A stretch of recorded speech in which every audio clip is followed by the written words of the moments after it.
It was one of those nights where everything felt a bit off. A night where the cosmos seemed to wobble on its axis, as though everything that held it together was skewed. The universe appeared to be straining, held together by invisible threads that were exerting their pull too tightly. The darkness that descended upon the world was more than just a shroud. It felt as though it was actively consuming everything, creating an insatiable void that threatened to swallow the world whole. The inky blackness seemed to curl around the edges of the earth, pulling it into an abyss that felt almost sentient. This was not your everyday darkness. It was a predator, silently lurking in the shadows, waiting to pounce. The darkness wasn't just it was an infiltrator that replaced the warmth of the day with a cold, suffocating embrace. As the darkness blanketed everything in sight, the whispers of the wind through the lone pine tree in the yard echoed louder than usual, creating a solo symphony against the backdrop of the night's oppressive silence. The wind seemed to be trying to fill the void left by the silence, as if it was attempting to breathe life into the lifeless night. The wind didn't just whisper, it was communicating tales of long-forgotten lore. Each gust was a time capsule, carrying echoes of history, remnants of lost eras.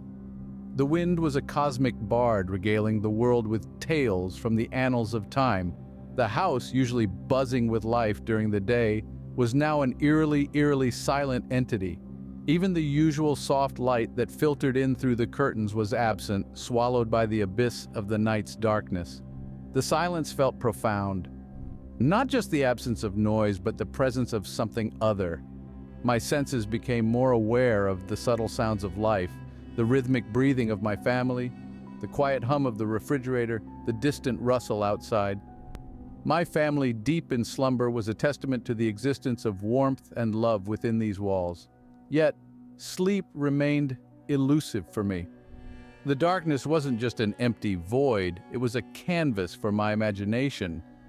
In this darkened world, my thoughts became entities of their own, pondering the nature of existence, questioning the fabric of reality, and exploring the enigma of consciousness. They crisscrossed through the complexities of the universe, pondering the symmetry of chaos, the randomness of order, and the paradox of existence. The night wore on, and I continued my journey through the cosmos of my thoughts. Sleep, despite its elusiveness, was no longer a coveted state of being. It had transformed into a distant dream that always lingered just out of reach. As the dawn began to break and the first rays of the sun started to pierce the veil of the night, I found myself still lost in the vast cosmos of my thoughts. The night continued, as did my journey through the cosmos of my thoughts, and sleep remained but a visitor who chose not to call. I was always the weird one in my family, the one who would rather gaze at the stars and dive into science fiction novels than engage in typical teenage pastimes. It was a peculiar fascination, an obsession that set me apart from the harmonious mundanity of my kin.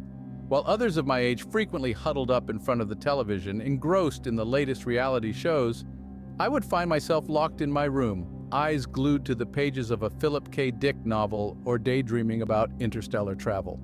My love for the unknown, for the science that lay beyond our grasp, was a part of me that I never could and never wanted to shake off. It was an essence of my identity, an identity that was starkly different from that of my parents. They had always been grounded, practical individuals rooted firmly in the reality of our everyday life. They found comfort in the rituals of daily life, in the rhythm of routine and predictability. My mother, a self-professed realist, was a woman who, in taking life as it came, not daring to dream beyond what was tangible. My father, a pragmatic man, had always valued reason over imagination. They didn't understand my passion for the stars, for the galaxies that stretched out beyond our knowledge, for the mysteries that lurked in the cosmos. My fascination was an alien concept to them, an oddity they couldn't quite comprehend. My younger sister Sarah was of a different kind altogether, a spirited child. She was knee-deep in the throes of adolescent life. To her, my world was unrealistic, a figment of an overactive imagination. She accused me in a teasing manner of being overly dramatic, but Her words, however playful, bore a sting of misunderstanding that often left reeling, but I couldn't help it. There was a part of me that always felt like I didn't quite belong. It was a sentiment that was as much a part of me as the blood coursing through my veins. I was the oddball, the anomaly, the dreamer, who preferred the company of stars over the comforts of familiarity. And despite the whispers, the raised eyebrows, and the misunderstanding, I wouldn't have it any other way. That night, as I lay in bed, trying to force sleep upon myself, the texture of the darkness wrapping around me was palpable. It was one of those nights where the moonlight was shy and the stars seemed to be playing a game of hide-and-seek with the ominous clouds. The air was thick with an unspoken tension that hung heavily, like an unfinished conversation. The only source of sound was the rhythmic ticking of the old grandfather clock in the hallway, a lonely sentinel ticking away the seconds in the hushed stillness. The house, a mammoth structure with creaky doors and whispering windows, held an eerie quiet. The rooms were steeped in shadows, each corner potential haven for unspoken fears. The silence was almost a living entity, a specter that drifted down hallways and loomed in corners, filling each nook and cranny with a profound quiet. Then came the strange sound. It ripped through the tranquil quiet like a pebble disrupting the smooth surface of a placid lake. It emanated from the basement, a chilling cavernous space that has always been a source of unease for me. The basement, a veritable well of mystery and potential horrors, nestled the house like an untamed beast, its belly filled with forgotten memories and discarded things. The sound was peculiar, not quite a thump, not entirely a scrape. It was a seminal part of the house's personality, a phantom echo, perhaps an elusive reminder of the past or a taunting specter of the unknown. It wasn't loud by any standards. A muted whisper in a bustling city could have easily drowned it. But in the profound silence of the night, it was magnified.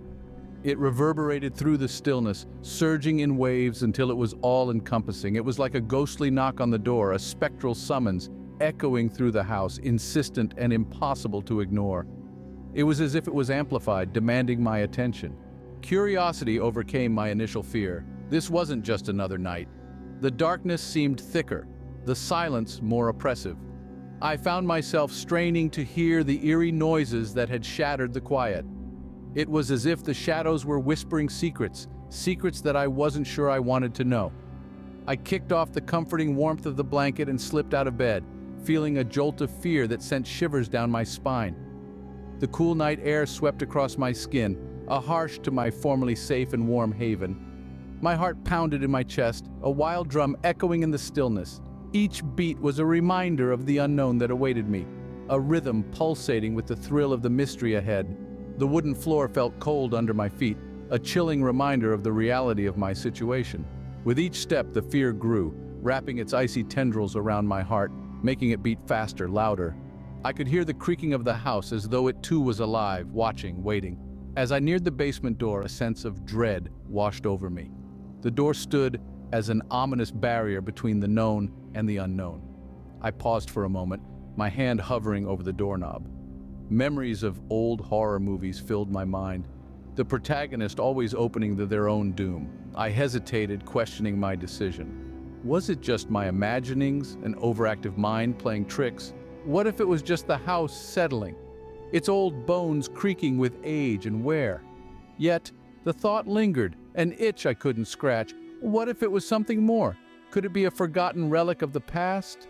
A ghost or something far more sinister? Or maybe it was something more. Taking a deep, resolute breath, I steeled my nerves and steadily grasped the cold metal knob in my hand. I felt the chill of it seeping into my skin, sending shivers down my spine, yet I knew I had to proceed. Slowly, almost painfully slow, I began to turn the knob, each millimeter of rotation seeming to stretch out the seconds into minutes, the minutes into hours. The silence of anticipation was almost deafening, and in silence, I could hear the beating of my own heart as I stood on the precipice of the unknown. Gently, ever so gently, I opened the door, the sound of the old, rusty hinges reminiscent of a mournful wail, echoing into the void beyond. The sight that greeted me was a descent into the shadowy abyss, an old wooden staircase winding downwards into the whispering darkness. My foot tentatively found the first step, the worn wood creaking in protest my weight. Each step felt like a trudge, a battle fought against the insistent pull of the looming unknown that lay beneath. The darkness seemed to close in around me as I ventured further down, swallowing up the tiny oasis of light from the door above, leaving me enveloped in its inky grasp. There was a light switch somewhere, I knew it. It was my only savior in this pressing darkness, the only shield I had against the fear that was clawing its way up my throat. My hand darted out, fumbling for the switch. The cold, dusty surface of the beneath my fingertips felt like a lifeline, the promise of illumination only a flick away. But just as my fingers brushed against the familiar plastic of the switch, the sound came again. It was a soft, rhythmic humming. Unlike anything I had ever heard before, the sound seemed to hang in the heavy, silent air, a haunting melody playing out in the darkness. It was a chilling symphony, one that froze the very blood in my veins and held me captive in its eerie cadence. The basement was cluttered with boxes of old belongings and forgotten furniture, casting eerie shadows in the dim moonlight filtering through the small window. The air was thick with the scent of musty paper and worn leather, a testament to the years of neglect. It was a cellar of forgotten memories, a repository of the past. On the chilly cement floor lay worn-out rugs, their once vibrant colors faded by the passage of time. Somewhere in the distance, a cobweb fluttered, disturbed by my intrusion into this forbidden realm. The echo of my footsteps reverberated, bouncing off the concrete walls, only to be lost in the stifling silence that seemed to swallow sound. I moved cautiously, my heart pounding in my chest like a war drum.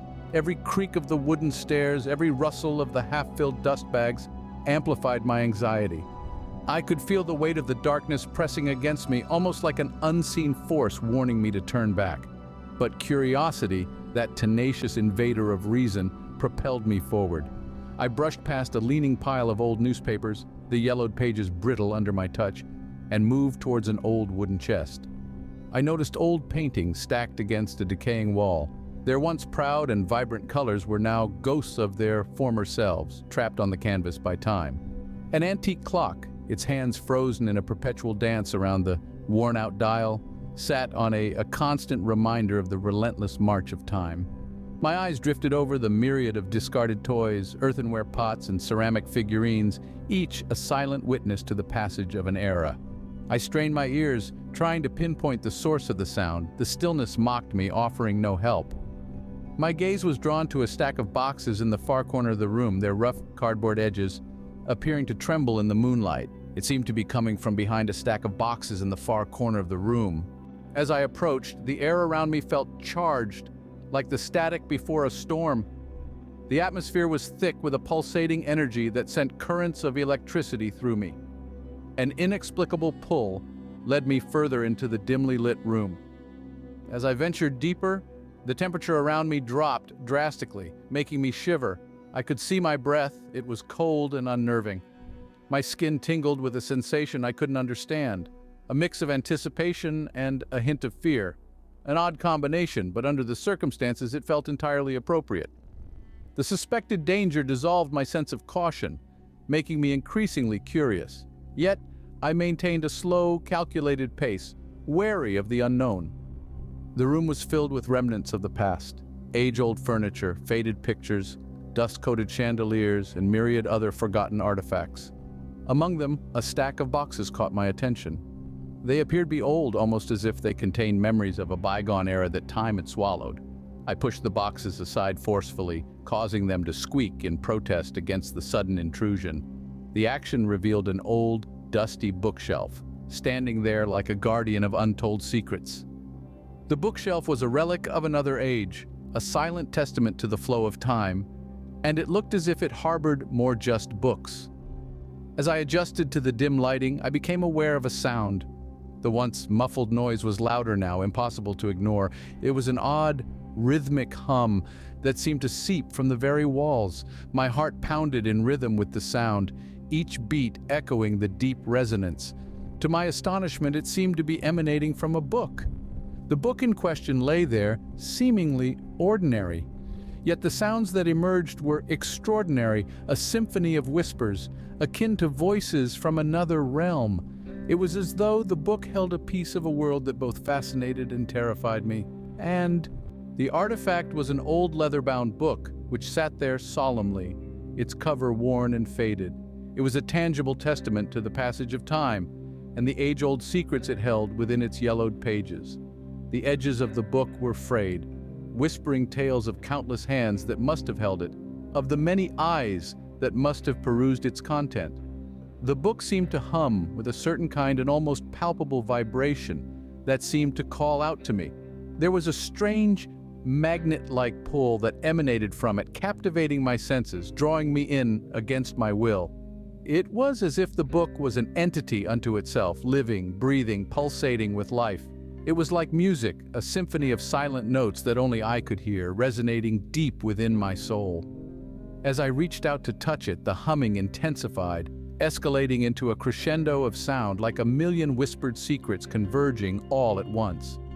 It was a cataclysmic surge of energy, like nothing I had ever experienced before, sending a shockwave of energy through every cell in my body. My hand trembled, made contact with the worn leather, like a moth drawn to a flame, unable to resist the lure of the light. The room around me started to warp, to distort, like looking through the lens of a distorted mirror. The once familiar surroundings morphed into unfamiliar shapes and shadows. My world started to spin, my equilibrium thrown off balance. Suddenly there was a flash of darkness, like an unwelcome eclipse, a void that swallowed everything in sight. For a fleeting moment, everything went dark. When my vision cleared, I was no longer in my basement. A sudden rush of noise and movement had replaced the somber silence of the concrete walls. The air was thick with a blend of tantalizing aromas, different from the musty dampness I'd been accustomed to, that tickled my nostrils. There was the sweetness of freshly baked pastries, a whiff of robust coffee, the sharp of exhaust fumes, and a hint of a smell I couldn't quite place, like rain on dry pavement. I stood there frozen, my heart pounding in my chest as I absorbed the new environment. Around me, a sea of people moved, their faces a blur. Men and women with briefcases, children with backpacks, street vendors shouting to sell their wares. They were all people dressed in different styles, reflecting the trend of a modern, fast-paced world. Some wore business suits, some casual attire, and others were in vibrant, fashionable clothing that looked like they had just walked off a runway. The buildings stretched upwards, reaching for the sky, their glass and steel structures reflecting the myriad lights. Neon and flashed, each vying for attention, each advertising something different.